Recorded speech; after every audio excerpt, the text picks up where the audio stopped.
Hi guys, welcome back to my channel. Perpetual here. If you're new, you are warmly welcome. And guys, thank you so much for joining me today as we make some delicious Apapransa. Come along and let's get started. And no guys, today I'm not the one cooking. I am actually learning from Auntie Pat, my birthday mate. And guys, she's gonna take us through all the steps that we need to learn how to make this properly. I've done this with her once, but when I joined in, she had already made the soup. But today, I have her right from the beginning. So we're just cleaning up. We cleaned the crab, and now we're getting the fish that we're using just rinsed off and getting it into a huge pot because we're making it for the entire household. So typically Sundays after church we spend at my in-laws, and I thought I had a big family until I married into their family. They're also quite a large family. So yeah, we end up cooking for about 30 people minimum every Sunday. And random, but I absolutely love how fast she chops and how precise she is with it. And yes, she loves her old knife. And typical Ghana mom, their hands become the chopping boards. I still am not great at that, but hey, she does it so effortlessly. Gotta give her props for that. So once she added the onions, she ended up adding one seasoning tablet to the base as well. And then she got started on the palm nut base itself. So guys, for Aprapransa, the base soup is palm nut soup or Abenkwan. And guys, I'm not even gonna lie, I do not like making Abenkwan because it makes such a mess and you end up having to use so many different pots.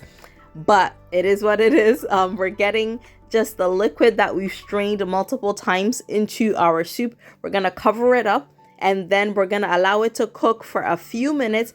And then she just went ahead to add some tomatoes in there. And again, we're gonna let that cook with some onions, and we'll be blending that a lot later.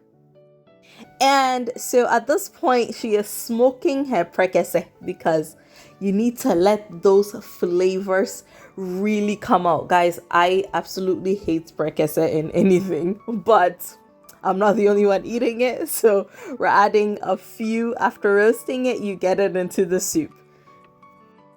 And then this was our blended pepper. Guys, of course, when you're making anything, just use the amount of pepper that you can tolerate. We eat a lot of pepper in this house. Actually, like, I thought I ate a lot of pepper until I got married and met his family. The amount that I eat, they probably double it. And this is the flour that we'll be using for the Apapransa. She is just getting her hands in there to loosen it up and to aerate it. And for Apapransa, it is always topped with a very simple sauce. So that's what she has going on here. She's using some smoked mackerel or salmon, like we call it.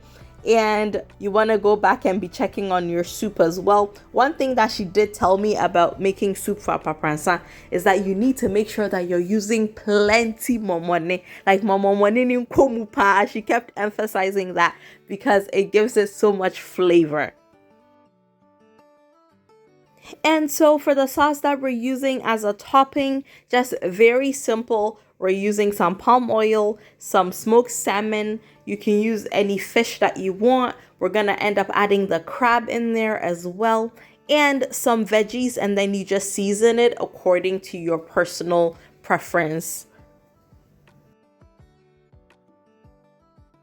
So back to the sauce, we added some sliced onions in there. We're gonna let that cook for a little while. Now this part doesn't cook for too long because you're not really making stew per se.